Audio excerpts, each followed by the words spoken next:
Some high-profile cases once again showing difficulties in prosecuting police officers, even in the face of significant evidence. Now, two different cases, two certainly different sets of evidence. The DA today in Charlotte, North Carolina, declined to prosecute the police officer who shot and killed Keith Scott on September 20th.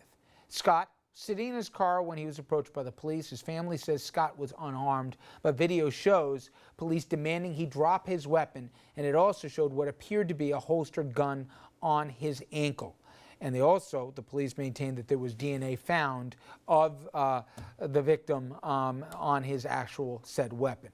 Meanwhile, in Charleston, South Carolina, the trial against former police officer Michael Slager in closing arguments right now. Slager, he's charged with both murder and manslaughter, that and the killing of Michael Scott following a traffic stop last year. Slager originally claimed self-defense, that Scott had taken his taser away. But when video surfaced showing Slager shooting Scott in the back as he was running, then placing what appears to be the taser next to his body, he was fired and charges were filed. Still, the video would seem to make this an open and shut case. Slager's attorneys claim he feared for his life. The jury, 11 white members and 1 African American. Let's just stay on that case here. There's video. Clearly the man running.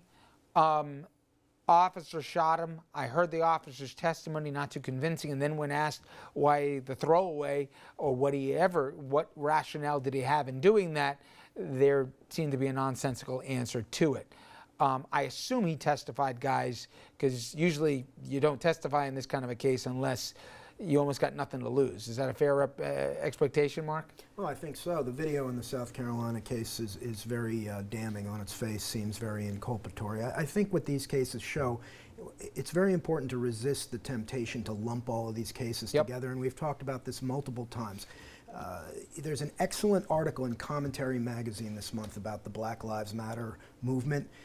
Each of these cases has to be judged on its own facts based upon the realities confronting the officers in the field. You look at this one in South Carolina, it seems an indefensible case. In the absence of a good explanation, I don't want to shift the burden of proof, it does seem like an open shut case. The North Carolina case, totally different. First of all, it's a black on black shooting, so I don't know why the racial overtones are in there every time there's somebody who's shot by a cop. But we really have to resist the temptation to lump all of these together into a monolith. May on a broad level, has more negative than, there's more attention now to this because there's been a series of high profile cases. Has it brought awareness more to the issue, or has it almost been, if you were an attorney, you've been involved in several high profile civil rights cases, does it almost harm it because they tend to conflate everything into one case, even though each case has a separate set of facts? Well, a lot of that is which cases the news chooses to cover. And when you make Michael Brown's case, perhaps a hallmark as opposed to a Tamir Rice's case, or an Eleanor Bumpers, or a Rodney King, where clearly he's on the ground and he's getting beaten nearly to death by, looks like dozens of officers. Sometimes it doesn't fit an agenda. And then the other thing is when you stop and you look at it, it's the us versus them analysis. Now, I will tell you that of us here, I'd be fearful to carry a legal gun because somebody may say, what am I doing with that gun? I might get shot just by having that gun, even though I'm licensed to have a gun, and where, my colleagues may not be licensed to have a gun, less likely to get shot. It's really funny that you say that because about a week ago I was just thinking back to the days of Rodney King and how, I don't want to trivialize it, how quaint in a way that was because it seemed like such an outlier. Now we have these cases every week, unrelenting. There's a new one and a new one. And in that North Carolina case that the prosecutor chose not to prosecute, what stunned me was, at least a decade ago, if the police said, wait a minute, you hear us giving him warnings, he had a gun. Now if you don't see it on video, then the question is, well, what really happened or whatever. Partially because of what we saw in South Carolina.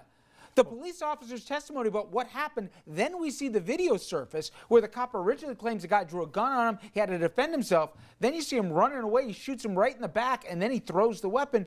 It brings all these questions. But before I ran out of time, the Chamberlain case that people in our region certainly familiar, especially if you're in the Hudson Valley area, It was a related case, if you will, in White Plains. A civil suit rejected by a federal jury in the case of Chamberlain, Ken Chamberlain Sr. And may I remind the folks here, the set of facts that led up to this tragedy, inexplicable what happened to the man. The police went to Mr. Chamberlain's house because his life aid pendant went off. You may see it on TV. I've fallen, I can't get up. Something you get for an elderly or sick family member. He lived alone. When the police got to the house, he told them he was okay. He actually opened the door so that they could see his face. They claimed that he was known to them. They knew it was Kenneth Chamberlain. Instead of allowing medical personnel to get there, they held off the EMS and would not allow them to get there. And most people don't believe that the police are coming on a medical call. You think that the ambulance is coming.